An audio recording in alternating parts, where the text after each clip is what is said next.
Boa, Fabrício, prazer tê-lo aqui. Talvez a gente não está na mesma bancada, mas a gente está perto aqui. Prazer tê-lo aqui no nosso estúdio. Ainda nesse ambiente, né, de Federal Reserve, a gente observa que os investidores eles ficam monitorando, e a gente estava numa sequência de dólar mais baixo, houve uma volta ali, né, de expectativa. Poxa, dependendo de como vier o Fed, dependendo de como vier a comunicação, dependendo, né, dos fatores, a gente pode ficar um pouco mais apreensivo e ver o dólar subir. A gente vê que pós-Fed, né, o dólar continua naquela trajetória de queda. Qual que é a percepção, né? A gente vai continuar vendo um dólar mais baixo em relação aos pares, em relação a outras moedas? Isso vai continuar sendo a tônica diante do que a gente viu de sinais aí, de movimentos, né, do Federal Reserve? Então, Felipe, eu acho que tem um descolamento. A gente, principalmente na parte eleitoral, eu acho que deve gerar algum tipo de descolamento nesse meio do ano de 2025.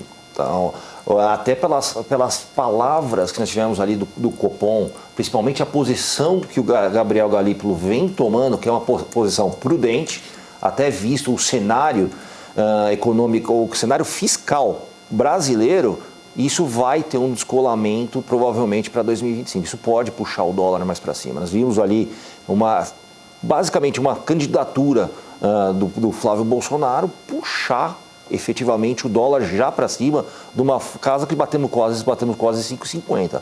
Estávamos operando uma casa lá em torno de 5,28, puxando para 5,50, efetivamente só você tendo uma perspectiva de uma continuidade de um governo que não tem muito ali compromisso com o fiscal. E até isso, nas entrelinhas do Copom, além das pressões externas que ele salienta, ele coloca efetivamente o fiscal.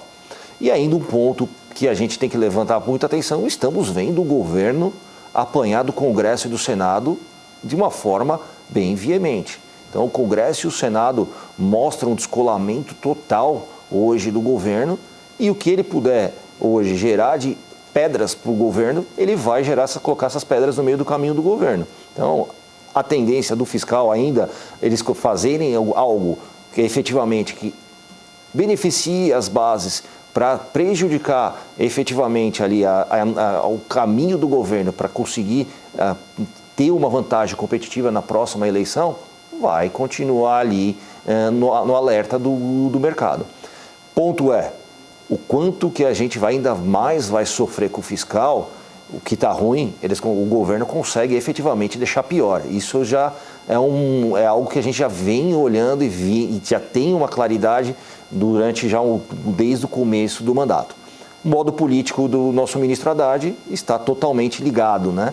Então, não podemos esperar do Haddad que ele aborde qualquer tema que é necessário hoje de corte de gastos. É um mantra que eu repito, que eu acho que não se tem nenhuma visão de curto prazo de haver corte de gastos do governo. Ô Fabrício, a gente até vou pedir aqui que você continue com a gente, daqui a pouco a gente tem um intervalo, mas dá para eu fazer aqui uma perguntinha em 4 minutos antes. Pegando esse gancho um pouco do carry, vamos pensar assim, a gente vê juros nos Estados Unidos, até então não sabemos se é uma pausa definitiva ou não, mas num patamar já com esse afrouxamento acontecendo. Aqui no Brasil, o Copom deixando ali bastante clara essa sinalização de juros Selic em 15%, ainda sem conforto para fazer esse corte, talvez, né, por conta de outros pontos que a gente vai falar aqui, mas escolheu bastante olhar mais para o fiscal do que em relação aos dados da inflação. O investidor de carry, ele olha para esse risco. Existe, na verdade, também uma possibilidade da gente ver ali um overshooting do câmbio quando o Banco Central aqui começar a fazer o início de corte de juros? Com certeza. Hoje, grande parte dos nossos juros é ticket de risco que a gente vai pagando, principalmente com o fechamento da curva. Quando você começar a abrir essa diferença de curva, se você acompanhar a curva de juros dos Estados Unidos, nós vamos ser menos competitivos que nossos pares emergentes. E a gente vai pressionar efetivamente o câmbio. A semana passada foi muito importante para nós. Nós percebemos a sensibilidade que está o câmbio hoje em relação ao risco. Então, essa puxada de 5,28 para 5,50 é mais do que efetivamente você ver o número, mas a gente vê a reação e a sensibilidade que o mercado está sobre efetivamente o fiscal. E se você fizer um achatamento entre a curva de juros dos Estados Unidos e a curva de juros brasileira, com certeza a gente vai gerar uma pressão muito maior que o câmbio e toda aquela consequência que a gente conhece ali, que vem puxando toda a linha de inflação de produtos que são importados, os custos de combustíveis, vem tudo na mesma linha de puxando e pressionando ainda mais a inflação. Aquecimento econômico no Brasil no curto prazo, a economia vem andando, não obviamente numa velocidade que a gente espera de uma economia que classificada ali entre as 8 maiores do mundo, mas ela vem numa evolução.